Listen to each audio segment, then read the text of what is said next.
A very warm welcome to today's webinar. The topic for today's webinar will be the dietary management of sodium in children with CKD. Before we begin the webinar, we do have a few housekeeping issues, and I would like to review them now. This webinar is intended for those of us who are healthcare professionals only. Today's webinar will be approximately an hour and a half, 90 minutes, which includes some time for question and answers at the end. We'd like you to submit your questions anytime during the webinar by using the question box on your screen.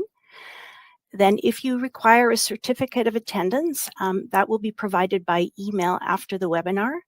And for those of you unable to stay for the entire recording, please know that the webinar is being recorded and will be available on the VitaFlow via web.com website in a few weeks' time.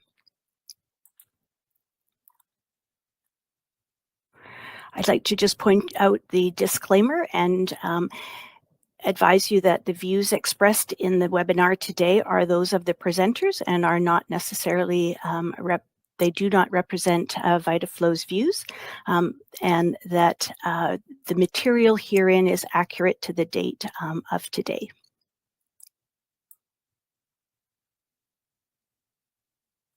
The learning objectives for today's webinar are to identify the main dietary and non-dietary sources of sodium.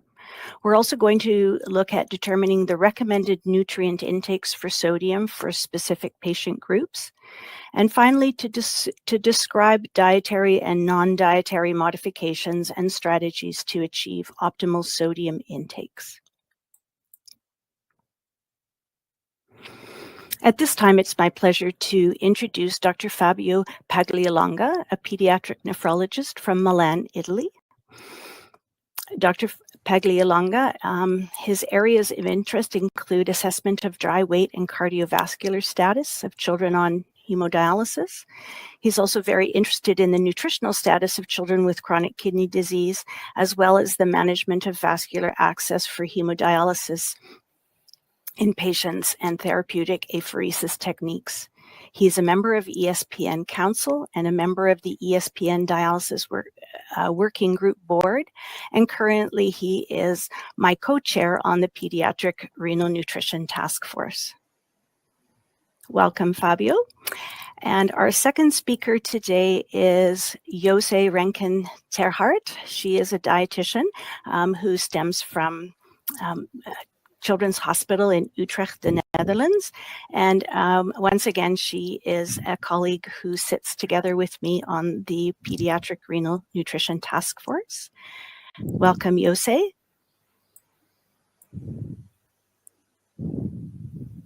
And before we begin, I'll just introduce myself as well. I am a dietitian in Vancouver, British Columbia in Canada, and have had the pleasure of working together with Fabio and Jose, most recently on the Pediatric Renal Nutrition Task Force. So at this point, I'm going to pass over the mic and welcome Fabio and Jose.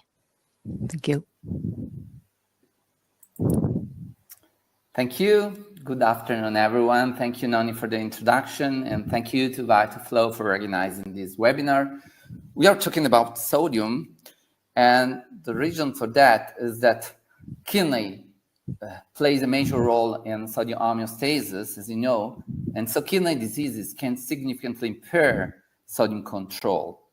On the other hand, sodium imbalances have a deep impact on patients with kidney diseases, as sodium excess often leads to fluid overload and hypertension, while sodium depletion can lead to hypovolemia, hypotension, and growth failure. So it's important to find the correct balance of sodium in each patient.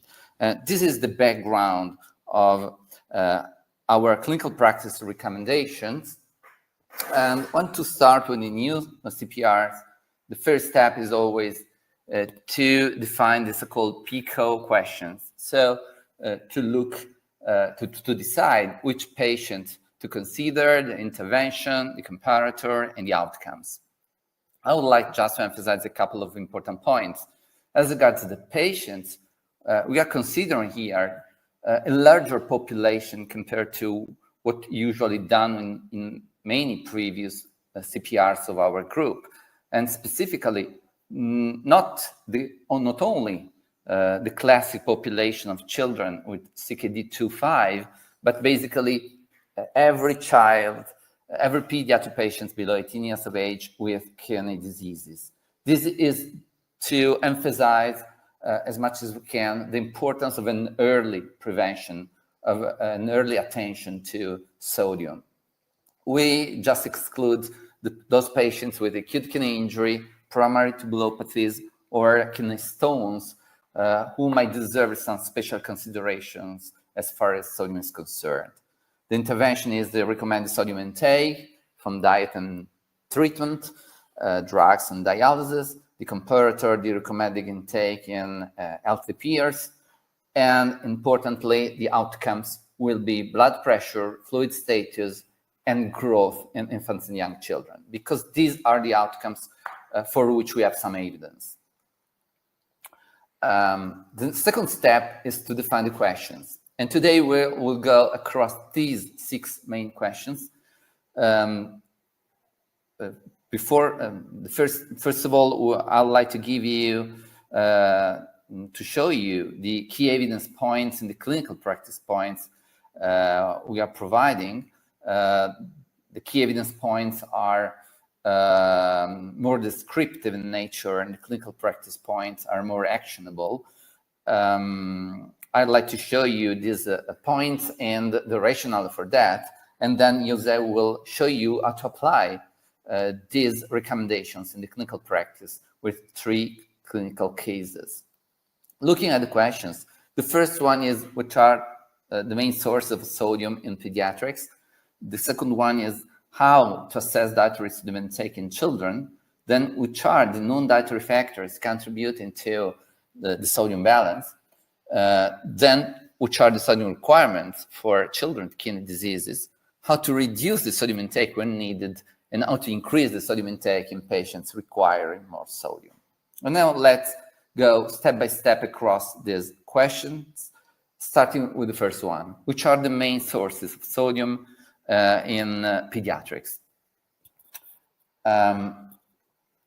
Before answering this question, I'd like to show you the impressive increase in the sodium intake in humans over the centuries. And you can easily appreciate how impressive was the increase over the last few centuries. This is not due to the sodium naturally present in foods. This is not due to the sodium added at the table or at cooking, which is a minor amount of the total sodium intake. This is due to the sodium added during food processing. And today in Western countries, at least in Western countries, processed and ultra-processed foods account for around 80% of the total sodium intake. But with processed foods, we do not mean only fast foods as often considered, but basically any packaged foods. And these foods are present in every food categories. If you look at the top contributors to sodium intake, according to food groups, you can easily see that processed and ultra-processed foods remain the top contributors across many food groups. And the major sources of sodium are actually meat products, cereals, ready-to-eat meals, and dairy products. And this is very important because we should try to look always at the diet in a more holistic way, so not look at the specific component only.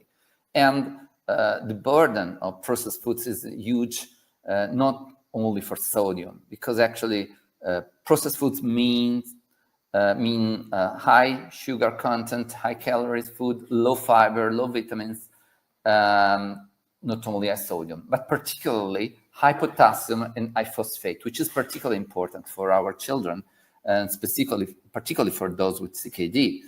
Processed foods contain additives which are rich in potassium phosphate with a bioavailability of 100%. So they are all also not only the major sources of sodium, but also the major source of potassium phosphate. So moving from ultra-processed foods to fresh foods is the first step in obtaining a more healthy diet, which is a key step for our patients. So the question to the answer to the first question is that sodium intake varies across regions and between countries by cultural differences in consumption, cooking habits, taste preferences, and differences in food processing practice. This is ungraded. And this is very important. The major sources of sodium are processed and ultra-processed foods through the use of added salt and sodium-containing additives. That's grade B, moderate. Moving to the second question, how to assess dietary sodium intake. Many of you are dietitians, so you know that we have some tools to estimate the dietary intake of any element, including sodium. The most common ones are the diet diary, the dietary call, and the food frequency questionnaires. And some trials have compared the estimates of sodium intake according to these three tools with the method that is considered the gold standard, at least for the sodium intake assessment in large epidemiological trials in adults. This is the 24-hour urinary sodium excretion. So the assumption is that 24-hour urinary sodium assessment is a good marker of the intake over 24 hours. Based on this assumption, what you can see in this meta-analysis of trials in adults is that actually the 24-hour dietary call gives a constant underestimation of the 24-hour urinary intake based on the urinary sodium assessment. And the agreement is even lower if you use food frequency questionnaires instead of dietary call. The problem is even more important because actually all the methods we have to assess the dietary sodium intake have some limitations. If you look at different tools of dietary investigation, all the three major tools have some limitation when trying to assess the sodium consumed, as their accuracy is low. And it's also difficult to appropriately quantify the amount of sodium added at the table or while cooking. Urinary sodium is used, as I told you, in large epidemiological studies, but it has a lot of limitations when used at the individual level. Some very nice trials documented that even with a fixed diet, with a fixed sodium diet, the day-to-day excretion in 24-hour urinary sodium changes day by day. So it's not reliable. And the limitations of urinary sodium are even higher when in pediatrics, because actually it's really difficult in pediatrics to obtain a reliable 24-hour urine collection.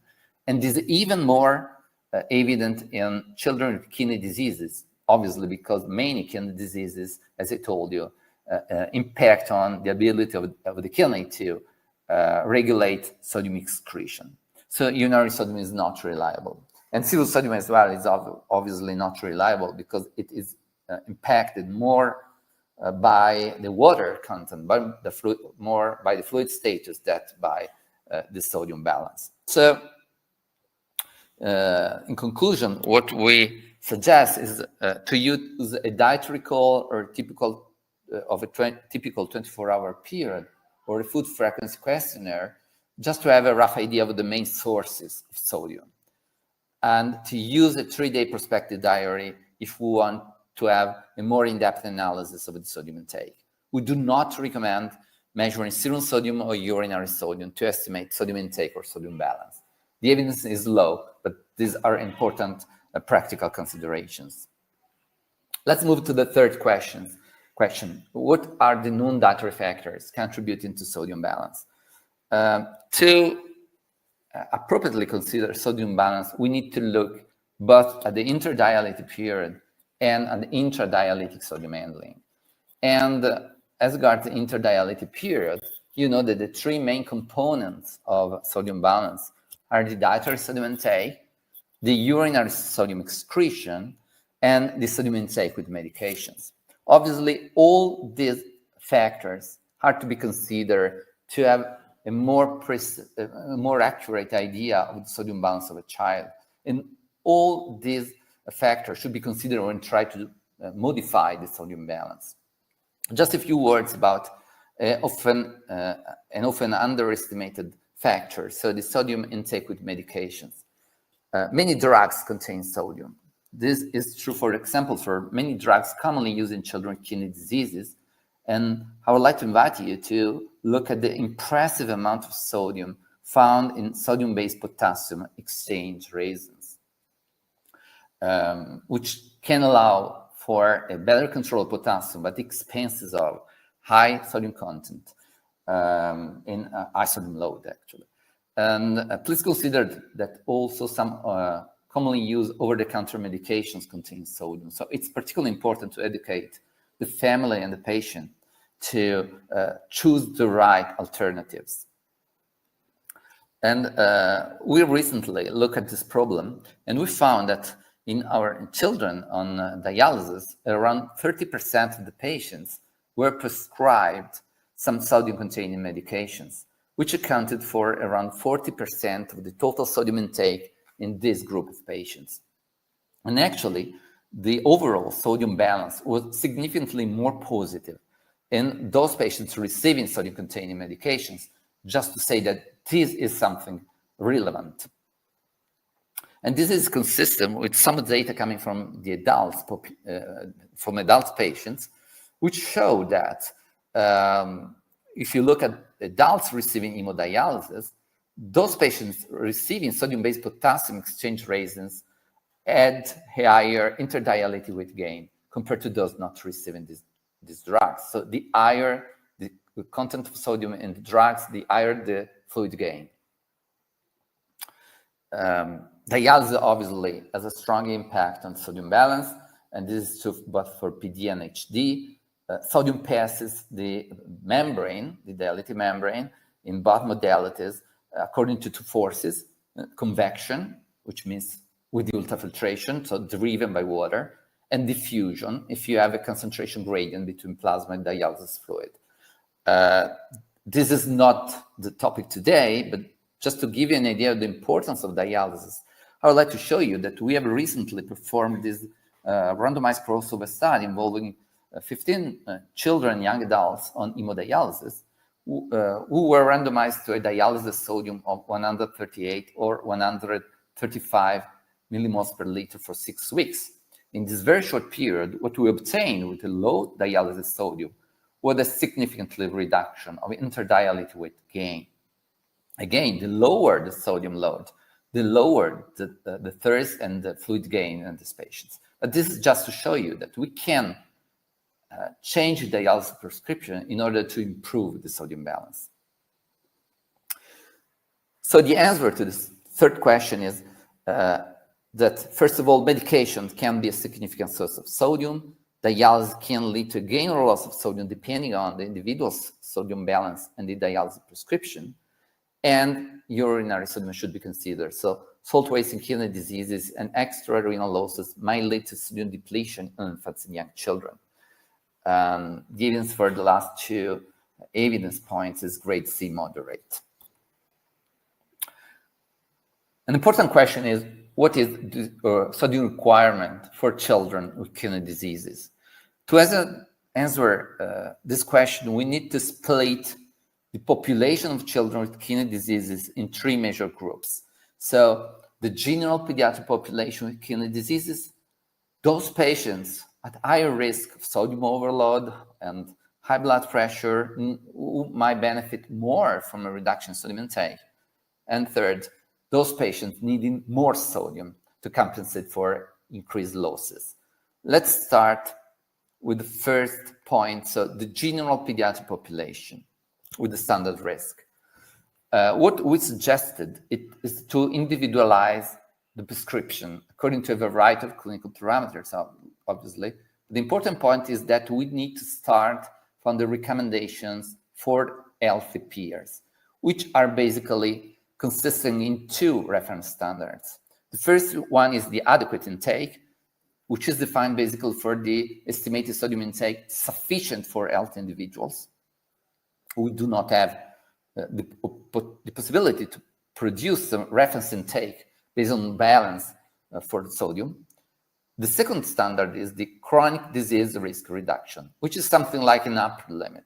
So it's basically that sodium intake above which you have an increased risk of long-term cardiovascular consequences in the healthy population. So you have these two reference standards, and you can see, for example, the values recommended for the adequate intake by some international guidelines for healthy children. And you can see here those values recommended as chronic CDRR, or in some guidelines named also upper limit or safe intake, but again, by the most important international guidelines for healthy children. But what we suggest for children with kidney diseases? What basically we suggest is to follow the same recommendations for healthy peers, and which means an infant below 1 year of age with kidney diseases to target the adequate intake for sodium as a starting point.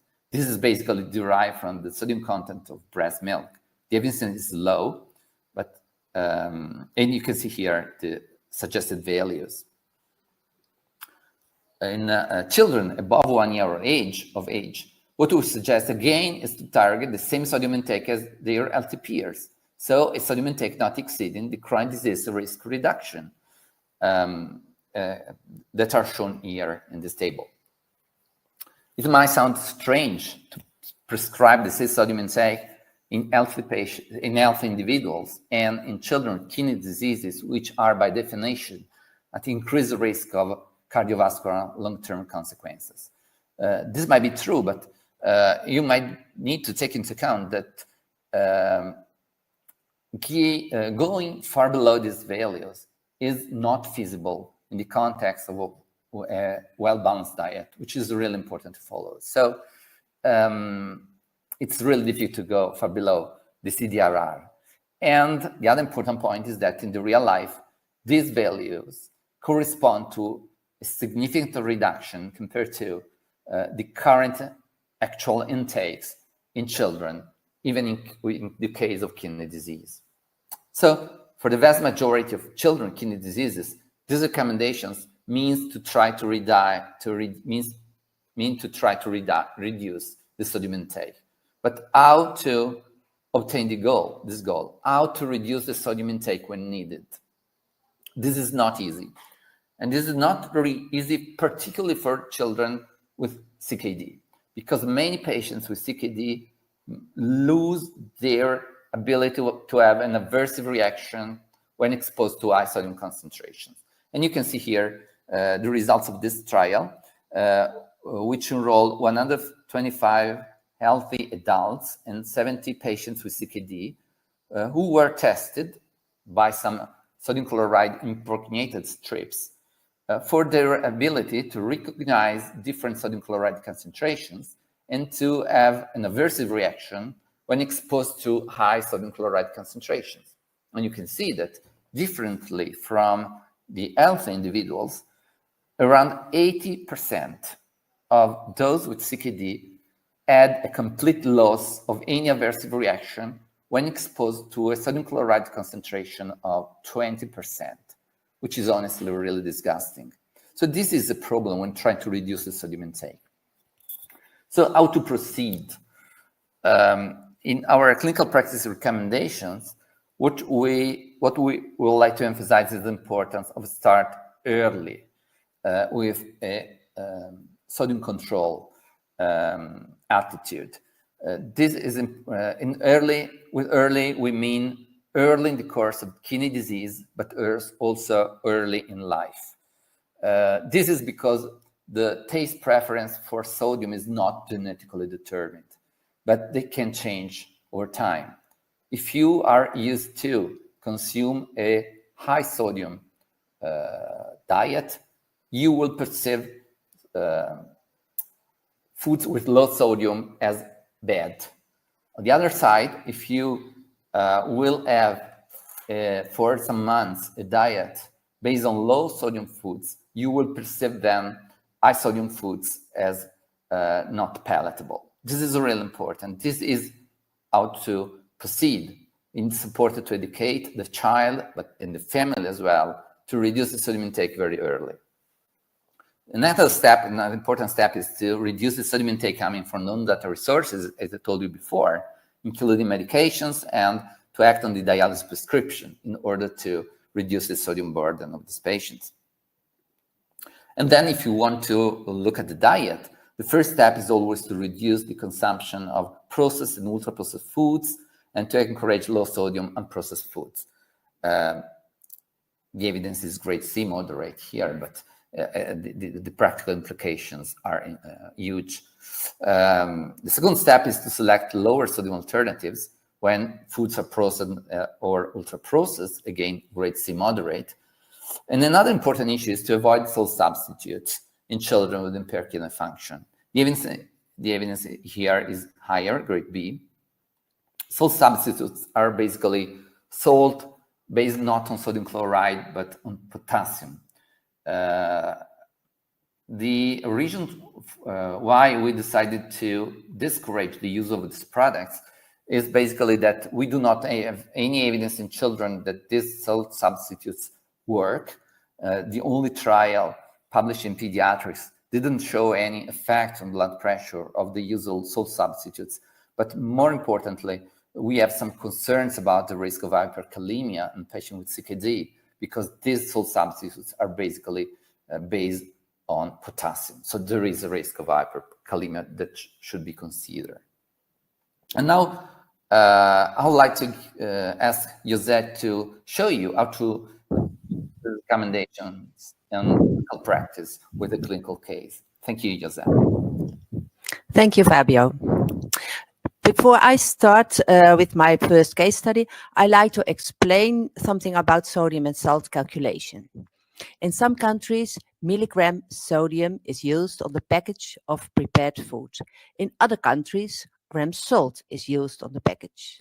And in most calculation programs, you can only calculate sodium in milligram.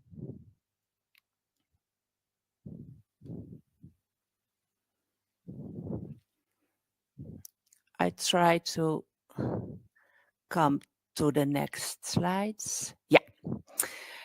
When we mention salts, it is assumed to be sodium chlorides. And 1 gram of sodium chloride contains 0.4 grams sodium together with 0.6 gram of chlorides. In order to convert sodium to salt, we assume 1 gram of sodium would be multiplied by 2.5 to calculate the grams of salt.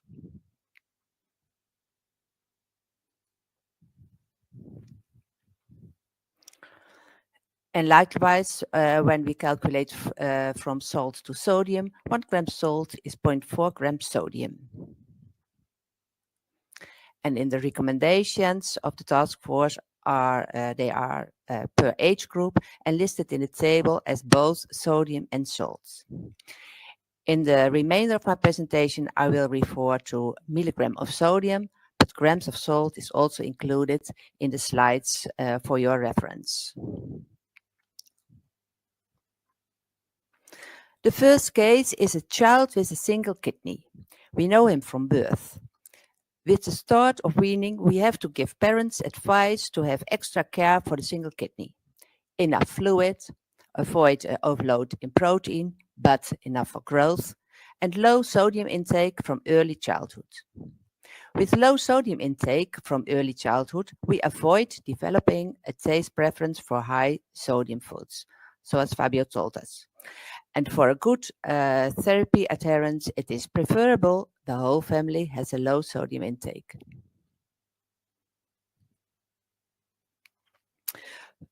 For the child of 4 to 6 months, the task force recommends an adequate sodium intake of 0.11 to 0.2 gram per day.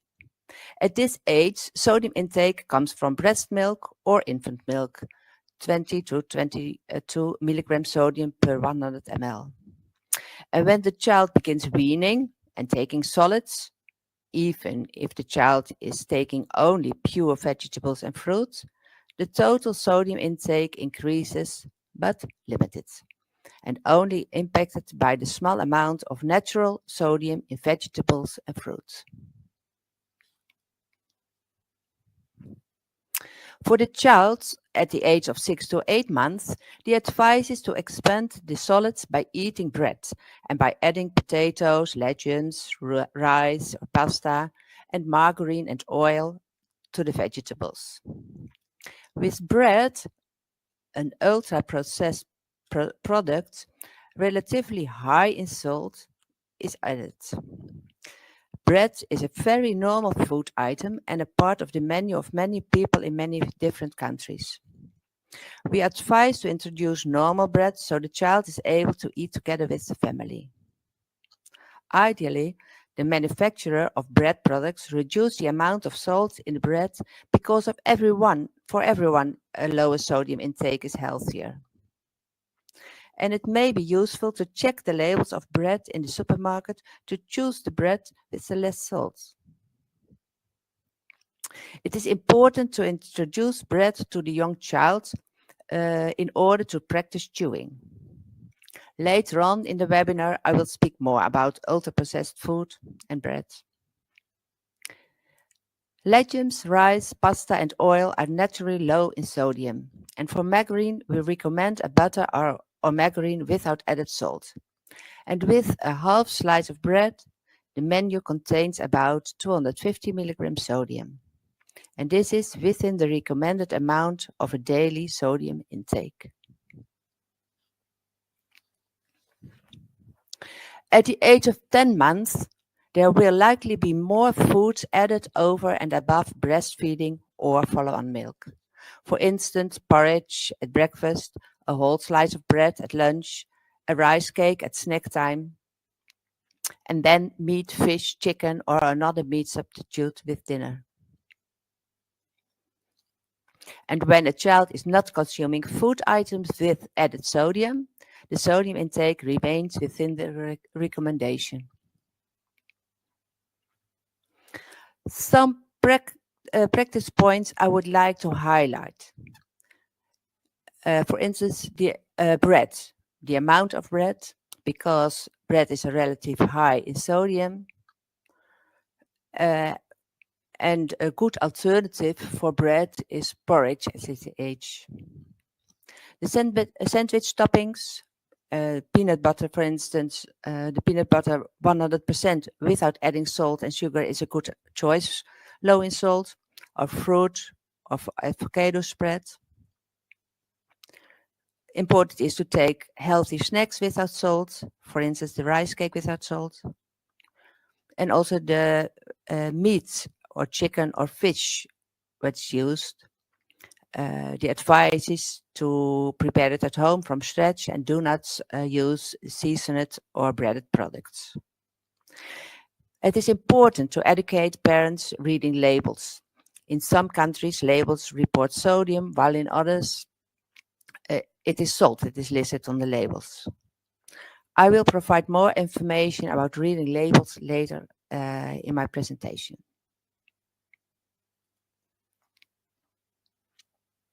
And I would like to show you a menu with more healthy choices to demonstrate how the sodium intake increases.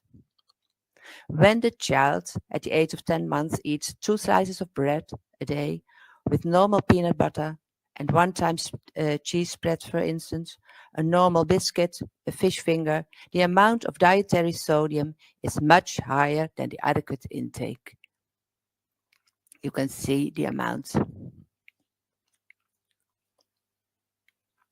From the age of 1 year, the amount of sodium recommended by the task force parallels the guidance of the CDRR, so Fabio told us.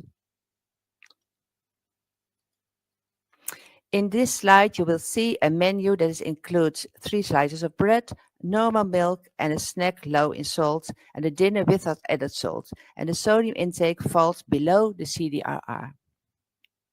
But also in this age, the points of interest of the menu include the bread, the amount of bread, and the amount of salt in the bread, the sandwich toppings, the use of normal milk versus toddler milk. Toddler milk is about 50% of the sodium intake as from normal milk. The snacks without salt, and the choices for meat, fish, and chicken that the parents choose for products prepared without salt. It is only with attention for these menu items and a dinner prepared without salt, but also without products where salt is added. Only then an intake at the CDRR is possible.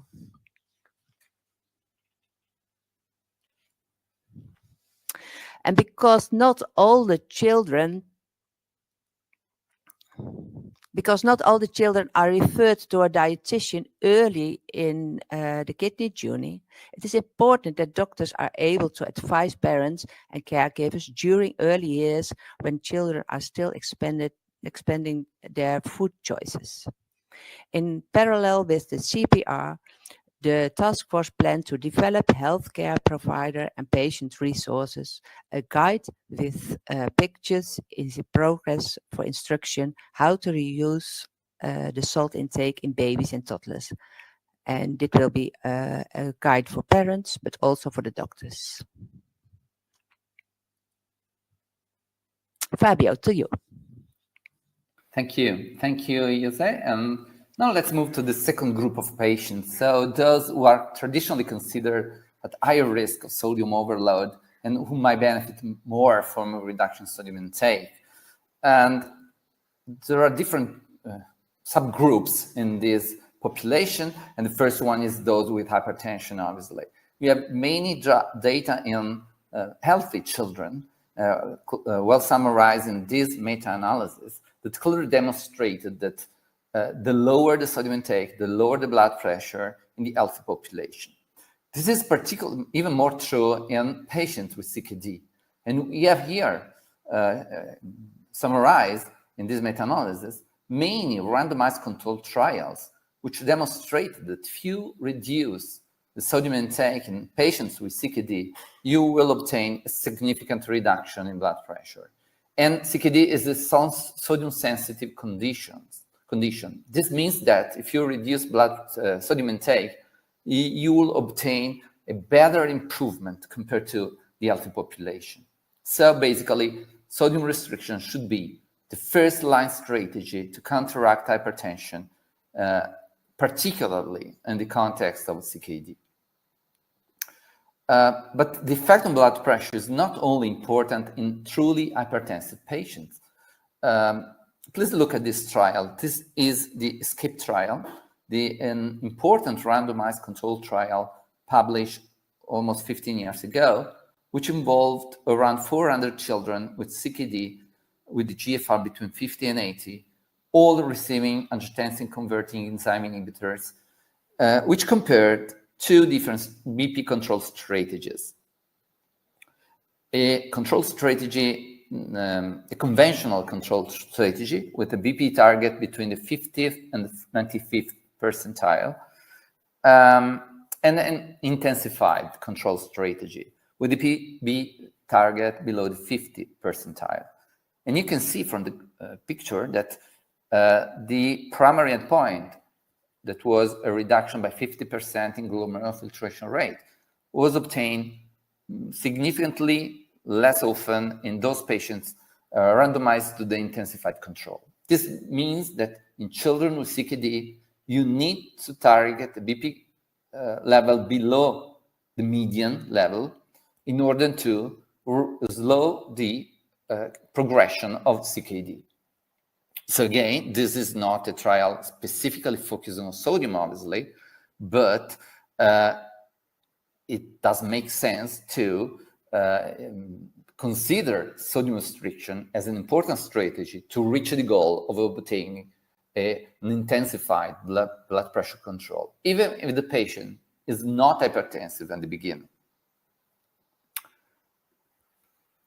Another important risk factor for CKD progression is proteinuria, albuminuria. And we have some randomized controlled trials summarizing this meta-analysis in adults that clearly demonstrated that if you reduce sodium intake in adults with CKD, you will obtain a reduction in albuminuria. Again, an improvement in a clear risk factor for CKD progression.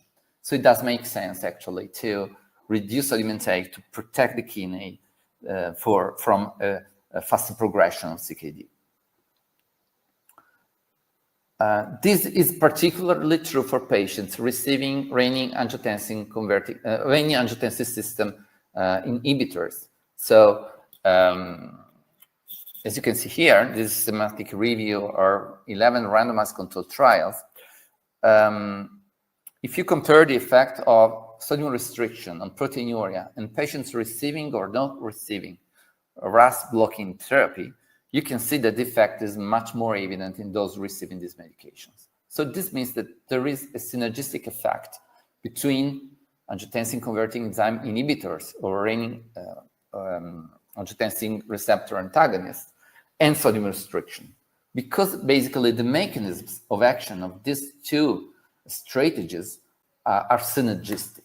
But this also means that if you give this kind of drugs to a child and you don't reduce sodium intake, you will have a lower effect and you will need a higher dose of the same agent. Obviously, an important point to consider is that it's clearly critical to reduce sodium intake in those patients needing a fluid restriction. In this trial, we investigated the interdialytic sodium balance in children on dialysis, taking into account the three major components of the interdialytic sodium balance. So the dietary sodium intake, the sodium intake with medications, and the urine and sodium excretion. And if you take all these three components into account, you can see that in children on hemodialysis, the interdialytic sodium balance is the strongest independent predictor of interdialytic weight gain.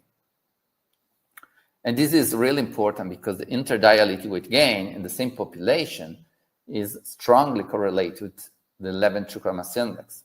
So basically, the higher the sodium load, the higher the fluid gain, and the worse the left ventricular mass of your children. The message here is that if you prescribe a restriction in fluid to any child independently on the region, dialysis, nephrotic syndrome in the active phase, and something like that, if you prescribe the sodium restriction, first of all, you need to restrict the sodium intake. Asking a child not to drink and giving him sodium is unethical and also a waste of time. So we have identified a few groups of patients who might benefit more from the restriction of sodium intake. And to summarize the facts, these are those children with hypertension or high normal blood pressure, or those on antihypertensive medications, those with CKD2/4 and blood pressure above the 50th centile, those with albuminuria, those needing fluid restriction, and also, I didn't mention that, but it's important, those receiving steroid treatment. And you can see here that the evidence is particularly high compared to our usual CPRs, who are based on low evidence, because we have here some trials supporting this statement. But the important point is how much sodium to suggest to these children. And which might be surprising is that in these groups of patients at particularly high risk, we recommend the same sodium intake as for the other children with kidney diseases, and the same sodium intake recommended by international guidelines in their healthy peers. So again, to target the adequate intake in infants and to target an intake below the CDRR in older children. So the difference is not in the numbers, the difference is not in the suggested intakes. The difference is in the evidence, first of all, and more importantly, in the benefit that these patients can obtain by reducing their sodium intake, which is the benefit is not only to prevent long-term cardiovascular consequences, but to have an immediate benefit on health, particularly on fluid status and on blood pressure control. And again, I would ask Josette to show you how to implement these statements in your clinical practice to a clinical case. Thank you, Josette. Thank you. My case study 2 is about a boy 15 years old with CKD stage 3, presenting with hypertension and fluid overload. This teenager is referred from a surrounding hospital complaining of nausea, vomiting, headache, and hypertension. His blood pressure is 280 to 180. He has had unwanted weight loss of 6 kilograms. The boy is normal height, and despite his weight loss, his BMI is at normal level.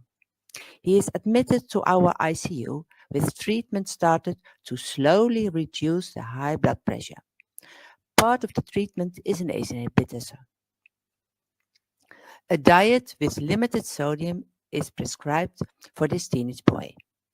4 reasons for reducing sodium in the diet include his chronic kidney disease, stage 3, hypertension, proteinuria, and the use of the ACE inhibitor.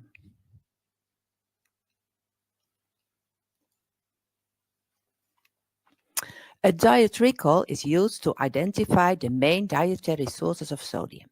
Of course, attention is also paid to his diet for protein, calcium, and phosphate intake, but for the purpose of this webinar, we will concentrate only on the sodium. Based on the information provided, it is determined that at home, this boy regularly eats a very healthy breakfast and a dinner, so you can see. However, on school days, he often goes to the supermarket to buy something to eat at lunch. He buys a snack such as a sausage roll. Then in the afternoon, after enjoying some cookies and a cup of tea, he is still hungry. Then he opts for a cup of instant noodles. Most often, mother cooks dinner without adding additional salts because that is healthy. But when we ask about the meat that is served at dinner, the dietitian is told it is mostly pre-processed items such as fish fingers or a breaded schnitzel or sausage or marinated chicken. And in the evening, the boy reports that he snacks on chips, salted nuts, salted cookies, together with some fruit. His usual sodium intake is estimated to be about 3,500 milligrams.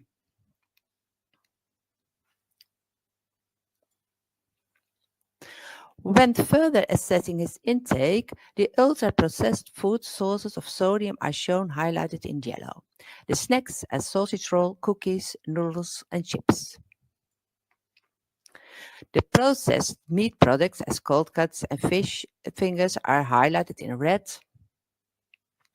A portion of bread that he eats for breakfast is in blue. The dairy products such as his milk, chocolate milk, and yogurt have been highlighted in green.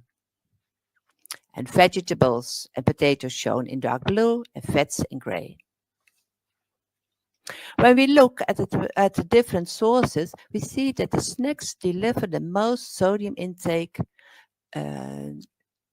for 49%, the meat products for 26%, and bread for 10%. The sodium sources of this boy correspond quite well with the information reported in the literature as the intake of healthy children and children with CKD.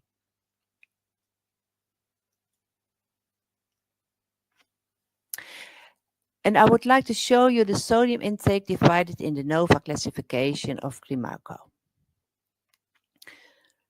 The infographic of Grimarco has been adapted by the task force to categorize and illustrate the concept of sodium in processed foods. The sodium CPR working group adapted the colors from green for unprocessed, which would be the most preferred food, 2 red for the ultra-processed food, the foods which should be discouraged and limited in the diet. The NOVA classification divides the food groups in 4 groups based on the amount of processed ingredients. Group 1, unprocessed and minimal processed food. Group 2, processed culinary ingredients, which include oils, syrup, sugar, and salt. Group 3, the processed foods. And Group 4 is made of ultra-processed foods. The classification are based on the degree of processing. As dietitians and doctors working in the nephrology, it is important that we consistently encourage children and their families to choose the unprocessed and minimal processed foods with naturally containing sodium more often as opposed to the use of prepared food. That is usually high in added sodium from salt in additives and salt from sodium chloride. When we look at the intake of our 15-year boy, we see a sodium intake from dairy, fruits, potatoes, and vegetables in Group 1 of the NOVA classification, butter for preparing dinner in Group 2, cold cuts in Group 3, and bread, margarine, sausage roll, biscuits, noodles, fish fingers, and chips in Group 4. When we count the percentage of sodium intake in the different groups, the sodium intake is the highest from Group 4, 81%, and 8, 2, and 9% from respectively Group 1, 2, and 3. Most of the sodium is from processed food and ultra-processed food, from salt in additives and from salt as an ingredient, such as, for example, the instant noodles. Per portion, his instant noodles contain about 5 grams of salt. And when we read the ingredients, the sodium is from sodium-containing additives E466 and E500. And we also see salt as an ingredient.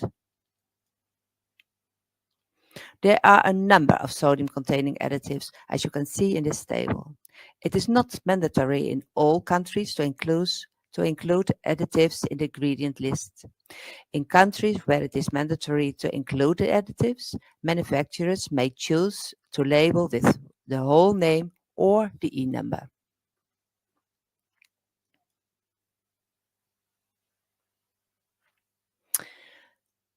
The diet recommendations for this 15-year-old boy are highlighted in green. To come to the CDRR for his age for 5.5 gram of salt.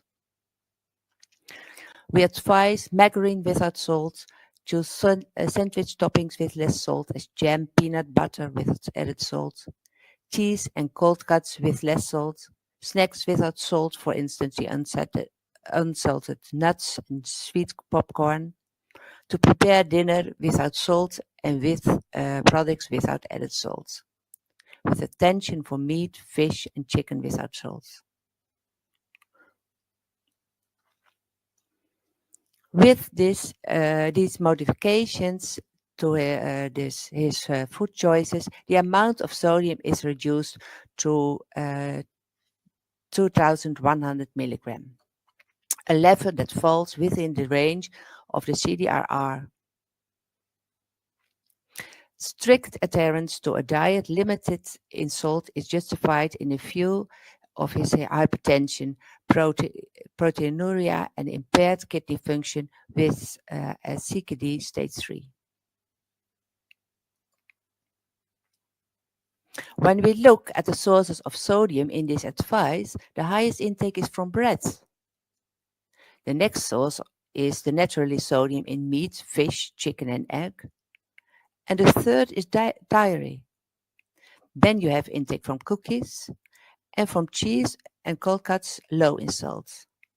And then naturally sodium in potatoes and vegetables. And when you check the percentage of the P chart, you see that the sources of sodium in a healthy diet is from added salt in bread. cheese and cold cuts, and from natural salts in meat and dairy. This is what Macriples wrote in her article in Journal Hypertension in 2011, where she concluded Greek children have an elevated sodium intake from hidden sources, and main contributors are foods which are recommended for consumption on a daily basis. These findings should induce manufacturers to reduce the amount of sodium added during processing of healthy food, especially bread and cheese. To emphasize this, in the table on this slide, foods have been divided based on the categories in NOVA classification. And 63% of the daily intake of sodium comes from bread and cookies, ultra-processed food, and 11% from processed, and 23% are from minimal processed foods from natural sources of sodium. This illustrates the sodium recommendation is challenging, also with healthy food. Then back to our boy from 15 years.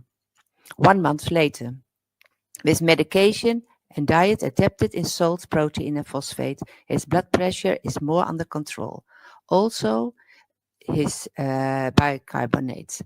His pTH is some lower, and the vitamin D is normalized, and his protein loss in the urine is much lower. And 1 year later, his kidney function is stable on CKD stage 4, and with medication and diet restrictions, the blood pressure is decreased to 99 percentile. His protein loss in the urine is normalized, and his pTH is decreased to a level acceptable in stage 4.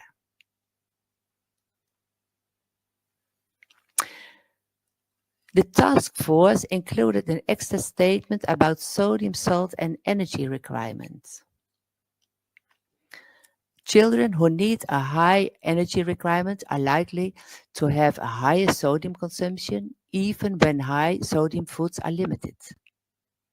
And as practical point, in patients with a high energy requirement and or a poor appetite, higher sodium foods may be permitted in an individual basis, and with careful monitoring of their fluid status and blood pressure. We include this statement because for a child with high energy requirements, eating normal foods, achieving a sodium intake consistent with the levels recommended by the CDR is an even greater challenge. So on an individual basis, the healthcare team may decide to permit a higher sodium intake than the CDR. But our teenager has a healthy weight and does not need a high energy intake. But when he needed a high energy intake, with his blood pressure still at the 99 percentile, a higher sodium intake as 5.5 gram of sodium is not advisable. We should look for the solution in lower sodium choices.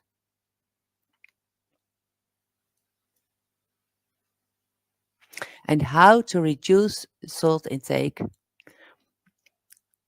Because the task force believes the education of children, parents and caregivers has to start from early childhood and in the stages of CKD to prevent complications and to avoid developing a taste preference for high sodium foods, the task force intends to create flyers to use the doctor's consultation. We want to give clear messages how to make appropriate food choices in store, at school, at home, and at a restaurant. And some of the main teaching points will be reading labels, prepare food at home from scratch, choose products low in sodium and low in natural sodium, opt for a balanced diet for an entire family, and that small changes can make a big difference in reducing the sodium intake. We have to educate parents and caregivers to read the labels. The labels can have different claims that can be useful. Front pack labeling based on healthy food can be used, such as the traffic light in the UK, the Nordic keyhole label in Nordic countries, the Better Choice in Sweden, or the Nutri-Score in France, Belgium, Germany, Spain, and the Netherlands. The labels can also include different sodium and salt claims. They may differ between countries. Examples include salt-free or very low in sodium, light in sodium or unsalted. And the definitions, these terms relating to package labels, will be included in the clinical practice recommendation. Parents and caregivers should be encouraged to learn to read the ingredients, to be aware of sodium-containing additives and salt as ingredients. And when they read the nutritional data, they have to be aware of the data per 100 gram and per serving. See the example of the noodle package with the sodium content per 100 gram noodles and per bowl, and the E numbers and added salt in the ingredients.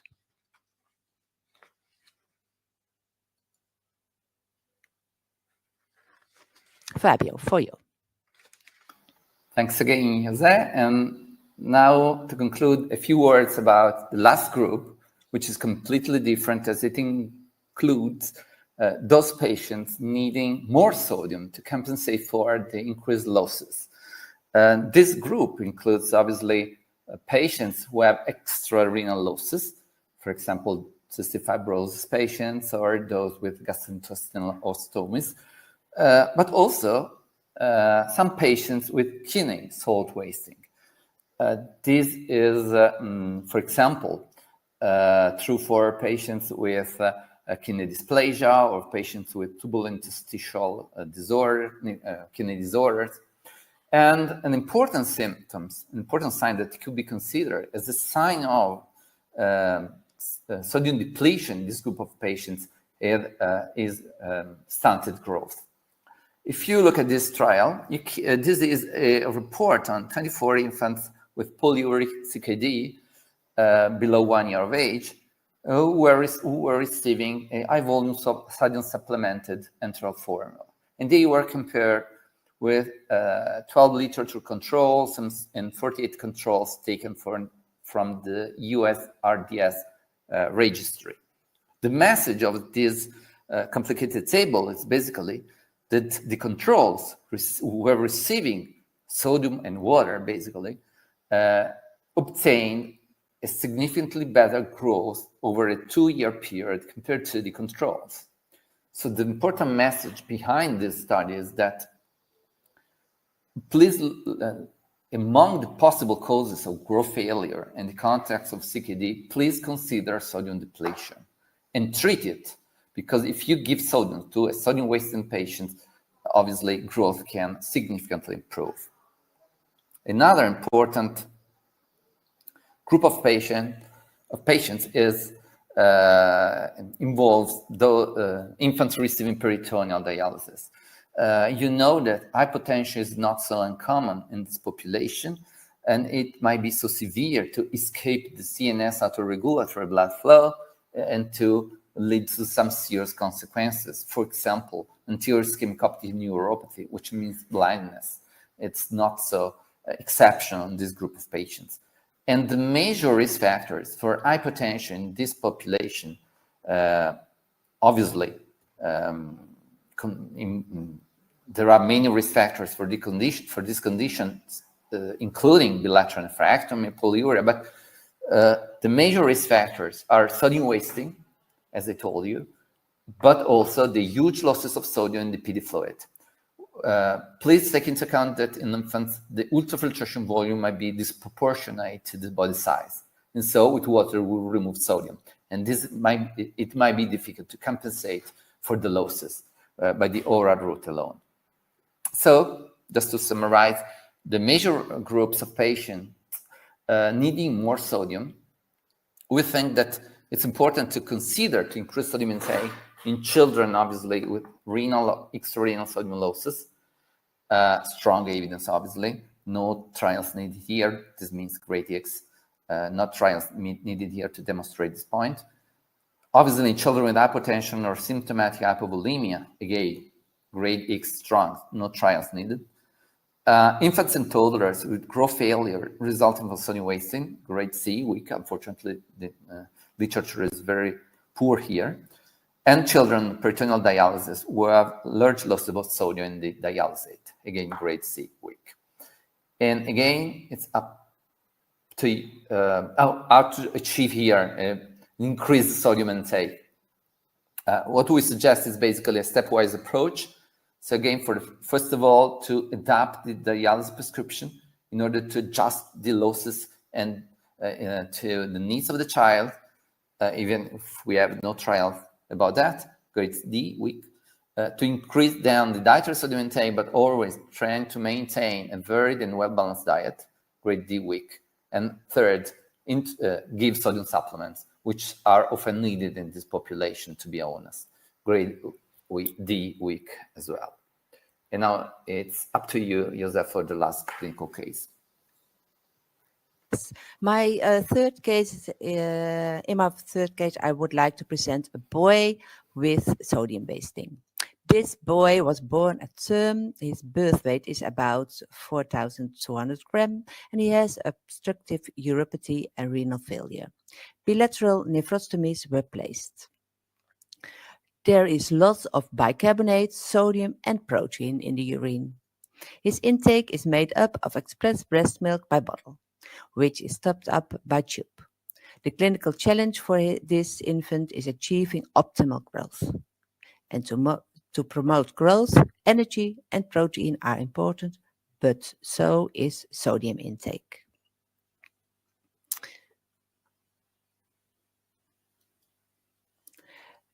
At 1 week old, half of the expressed breast milk is replaced with a pediatric renal formula, 20%, because of hyperkalemia.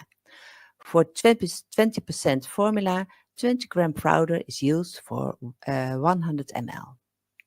Sodium bicarbonate and sodium chloride are given to balance losses of sodium and bicarbonate in the urine. Of course, we also had attention for the energy, phosphate and calcium intake, but for the purpose of this webinar, we will concentrate on the sodium intake. But what is the sodium intake at this moment? This table lists and compares the sodium contents for different feeds per 100 ml volumes. You will note that the sodium values for breast milk and infant are per 100 ml and per 100 calories about the same, 20 to 21 milligrams sodium per 100 ml. Pediatric renal formula contains more sodium per calories than breast milk and infant formula. Infants with kidney failure may require a high sodium intake. Besides from pediatric renal formula, additional sodium supplementation could be necessary. The sodium content in medication, such as sodium bicarbonate and sodium chloride, are shown in milliliter and is usually noted in millimole. To convert the amount of sodium from millimole to milligram, multiply millimole by 23. Calculating the sodium content of the 260 ml breast milk, 260 ml pediatric renal formula, along with 8 ml sodium bicarbonate and 20 ml sodium chloride, the amount is nearly 22 millimole or 513 milligram per day. This amount of sodium is more than the adequate sodium intake, but this amount of sodium is necessary to compensate the sodium losses in the urine. At day 30, the growth velocity improves with 109 calories and 1.6 gram protein per kilogram, and suppletion of sodium bicarbonate and sodium chloride. But what is the sodium intake at this moment? The sodium intake from 630 ml formula, 8 ml sodium bicarbonate and 20 ml sodium chloride is 25 millimole or 594 milligram per day, still more than the adequate sodium intake for an infant of this age. And a little later, about at the age of 2.5 months, with 800 ml pediatric renal formula, 70%, he grows well. And we see in the blood values that the bicarbonate is in normal range and the sodium is low. In the meantime, sodium chloride was stopped. And to continue to promote normal growth, the sodium chloride restarted. Without the sodium chloride, the intake was 422 milligram sodium, higher than the adequate intake with extra sodium from the bicarbonate. And after restarting sodium chloride suppletion with 638 milligram, the sodium intake is a lot more than the adequate intake, but also necessary to compensate the sodium loss in the urine. And we still see a good growth diagram. So with attention for energy, protein intake, but also for sodium suppletion, optimal growth for a child with renal failure and sodium wasting is possible. But frequent monitoring for the sodium suppletion besides energy and protein intake is necessary. The recommendation for sodium supplementation favors prepared sodium chloride instead of home prepared, especially for the very small children, because homemade preparations are prone to error. However, when prepared sodium chloride solution is not available, preparing a sodium chloride solution at home may be required, and instructions for doctor's prescription are included in the CPR. Thank you very much for your attention. And before we go to the Q&A, I like to ask the first question to Fabio. How do you fine-tune the sodium suppletion in an infant for salt losing? What I looked in my case to the sodium in the serum, in the blood, but that is not also always a reliable measure for sodium. That's a very good point. Thank you, Jose. I think that if you have a few clinical signs of a sodium depletion, first of all, you should have a consistent kidney disease. If you have a patient with kidney dysplasia, with tubular interstitial disease, you might suppose that sodium depletion can actually occur. And the second point is to look at the clinical status of the child. As I told you, low blood pressure, stunted growth in infants can be signs of a kidney depletion, even if you have a normal serum sodium, basically.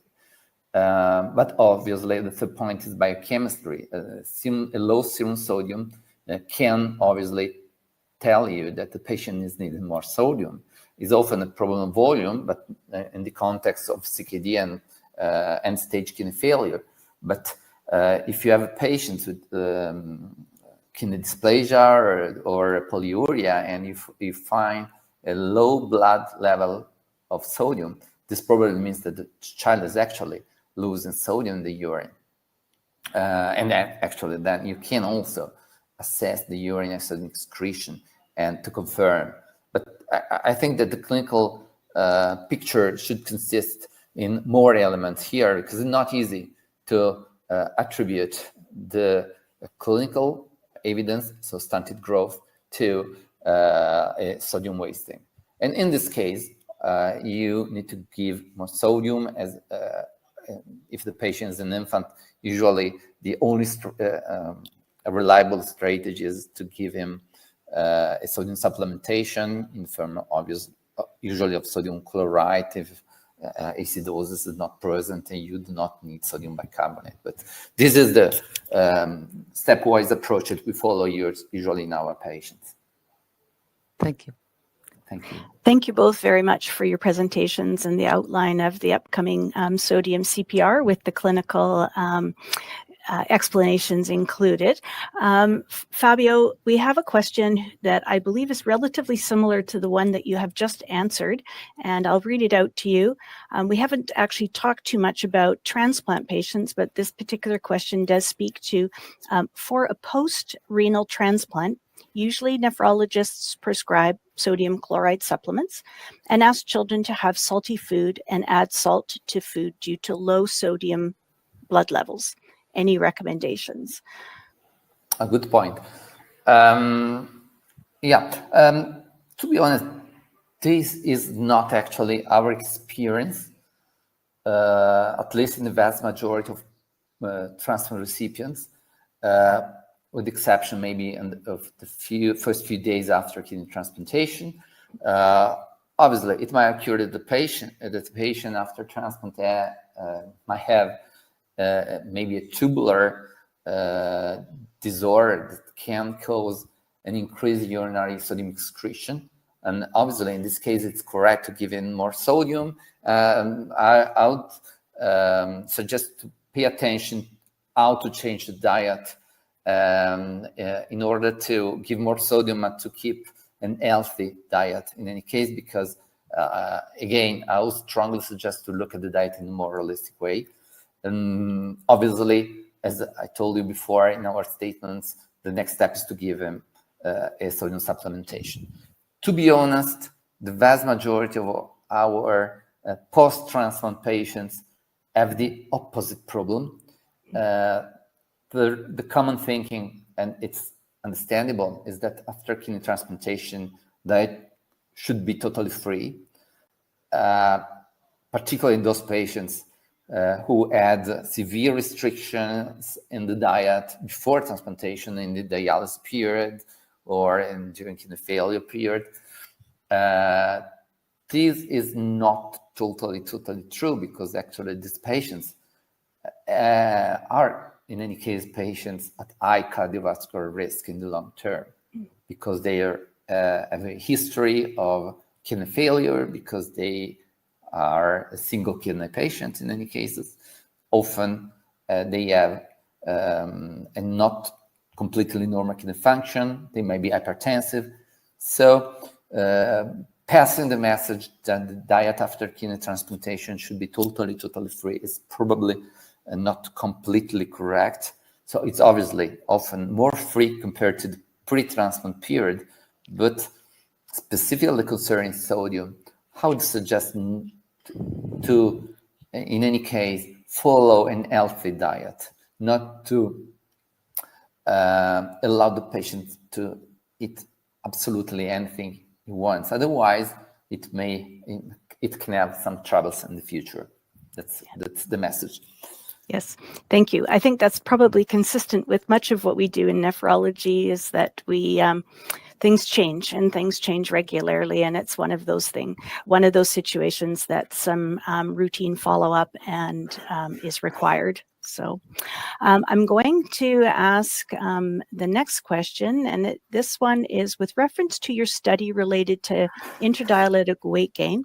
What's the best method to calculate fluid restriction? And can sodium restriction be used alone without severe fluid restriction in end-stage kidney disease? So that's a very important question. Thank you. Yeah. Okay.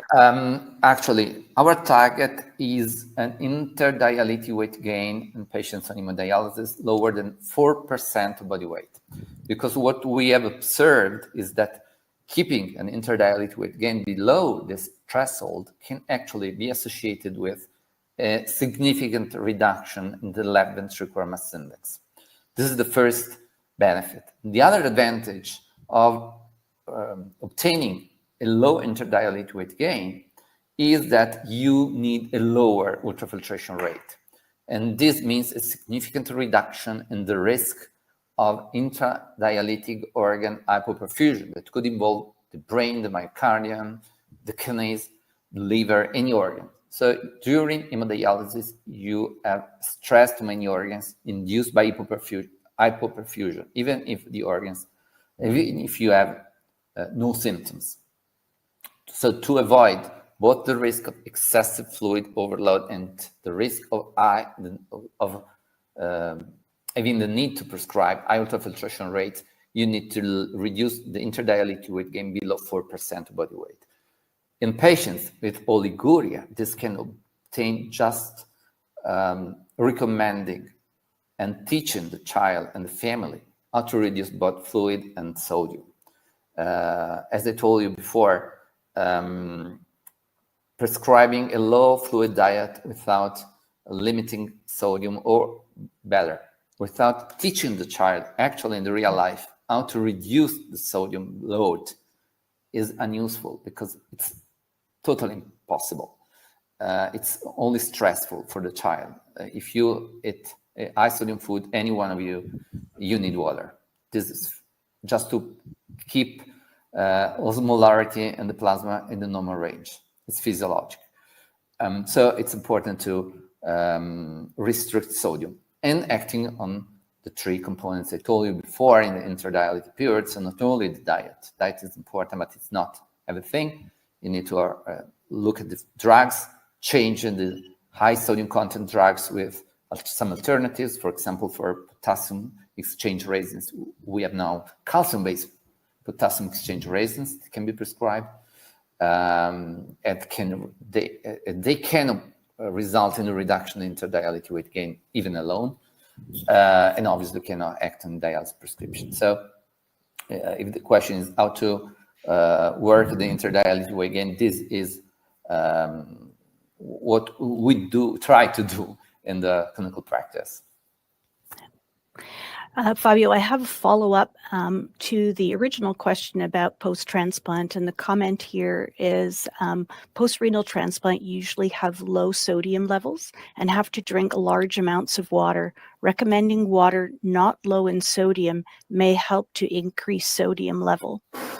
To be honest, yeah, that could be a strategy to give more sodium. To be honest, the difference in even if you have an intake of a large amount of water, this is common patient post-kidney transplantation. The difference in the concentration of sodium in water usually is not enough to compensate for the losses if you are really a kidney sodium wasters. So yeah, the answer is anything is good. If you need to give more sodium, it does not make any sense to recommend a low sodium water.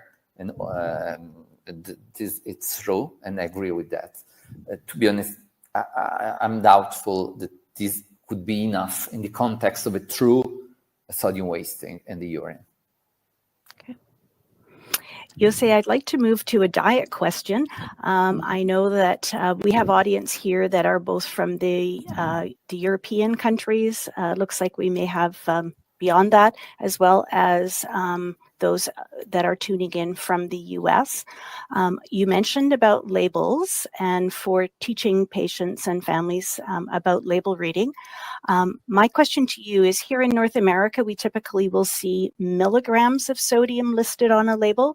And I understand from the information that you've provided that you might see grams of sodium listed on your labels in Europe. We here in some practice situations have a very simple suggestion of no more than 1 milligram of sodium per calorie that is listed on the label. I'm wondering if you have something that is similar with regards to grams of sodium for teaching patients in your respective jurisdictions. No, we don't have such a threshold. I advise more to take 2 products in the supermarket and read the labels, and then choose the product with less salt. Okay. But not the numbers are not so easy to check as in US and in Canada. Okay. But for And you, then it's a good one, to do. it has worked quite well for us, for sure. So then I guess my follow-up question is there an upper threshold to sodium content per 100 grams? I'm assuming that's how you would see it on your label. No, I think when you will advise that, then, for instance, our bread is high in sodium. So I think it's good to read the labels for that products. Okay.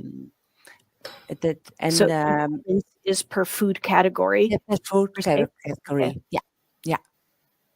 Okay. While we wait for any further questions, I have one more question for you with regards to the clinical practice point. And I think this is one thing that dietitians find quite routinely is you might have a teenager who has very high needs and you are asked and they're referred to you for a low sodium diet. So I'm wondering whether or not you find the same thing we do. Somebody with an elevated energy requirement will occasionally have challenges keeping to the sodium that is recommended by the CDRR. When the child needs a higher energy requirement, then only when it is medical possible, when the fluids balance is under control, when the hypertension is, the blood pressure is under control, then you have space to give more sodium. But when there are medical reasons to follow the CDRR, I think it's for us as dietitian to look for the right choices. And for instance, you can speak with the boy about alternatives for bread, or and it can be porridge, but it can also be a salad, or eat 2 times dinner prepared without salt. I think it is not possible to increase the amount of sodium in every case when you need more energy. But the nutritional status is also very important. So maybe you have to, maybe it is not possible to come to the CDRR, but it have to be our purpose to do that. So that is also what Fabio said about the patients categories who are needed a very restricted amount of sodium. Great. Thank you. I do not see any further questions. So thank you both very much for both your presentations and the Q&A. And at this particular point, I would like to point out to the attendees that the webinar recording will be available on the VIA website in approximately a week's time. And for anyone who has attended, to please ensure that you fill out the feedback and the questionnaire for certificate of attendance. And with that, once again, there will be a feedback form which will be emailed to you, so please ensure that that is filled out. And once again, on behalf of VitaFlow, I'd like to thank Jose Renken and Fabio Pagliolonga for their presentation today, and know that this is done on behalf of the Pediatric Renal Nutrition Task Force. Thank you. Thank you so much. Thank you very much.